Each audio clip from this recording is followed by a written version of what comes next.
तर आज मित्रांनो आपल्याला विनोद रामचंद्र पाटील यांच्या घराजवळ एक नाग भेटला आणि हा नाग बरेच दिवसापासून आपल्या या एवढी घरं आहेत बालादाव जमनीबाच्या घराजवळ या ठिकाणी फिरत होता आणि बोला तो बरेच वेळा दिसलेला. कधी दिसलेला? काल दिसलेला. परवा दिसली. याची भीती तुला होती की नाही? नव्हती. रात्रभर झोप नाही म्हणजे झोपलो नाही कशी मग हीच भीती असते ना. यो साप चावला तर माणूस शकतो की मरत नाही. याला ना याला काय तरी नेला तुम्ही माणसाला तरी बसणार नाही. जाऊ धरते यो कोण यो बघ ईशान बघ त्याचा याचा विष कसं समजते म्हणजे कोणाला? अरे मी मोठी मोठा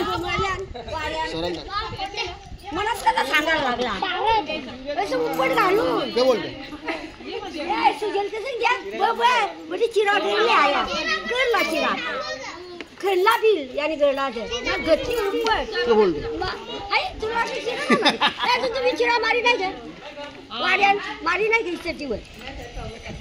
तर यो चिर बाकी बरंच असतात पण यो नाग जरा वेगळा असते का? यो वेगळा आहे इकडे जे ना म्हणजे नाग फनावी ना असते तो नाग असते असते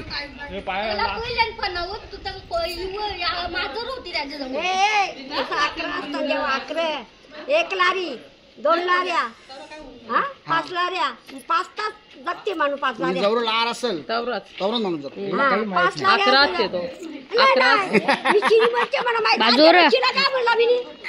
यावं ना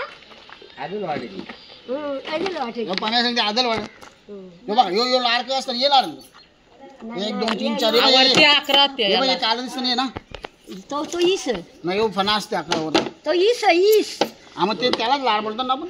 यो बघ तोंडाला ईस त्याची तर मित्रांनो बघितलं आपण थांबतात ना. तर बरीचशी जुनी माणसं आहेत त्यांनी शेतात किंवा खाण्यामध्ये किंवा जो वारा असतो त्याच्यामध्ये काम करताना त्यांना बऱ्याच वेळा एवढे वर्षात काम केल्यानंतर साप दिसतात आणि त्याचा अनुभव आहे. बऱ्याच वेळा आदल वाट पण असतात पण नाग जर असलं तर अतिशय विषारी असतो आणि भीतीचा असतो. तर आपल्या घराजवळ पण तो नाग कधी दिवसापासून फिरत होता आणि बळ तो मागे मागे इथं लग्नाच्या मंडपाच्या वेळेला तो इथं आपल्याला दिसलेला पण तो आपल्याला भेटला नाही. पण आज हा दिसलाय.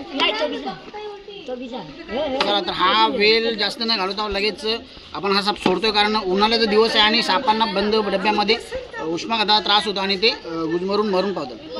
तर तो हा साप आपण सोडतो वाढल्या डोंगरी नका चालेल. तर हा साप पकडण्यासाठी मला बोलवायला आलेला हा याला दाखवतो हे तुझं नाव ग. तर यावी दोघं इतके घाई गडबडीत आलेले की सकाळी म्हणजे घरात येताना पण पडली आणि बाहेर जाताना पण पडली दरवाजा. चला आता हा साप सोडूया. धन्यवाद.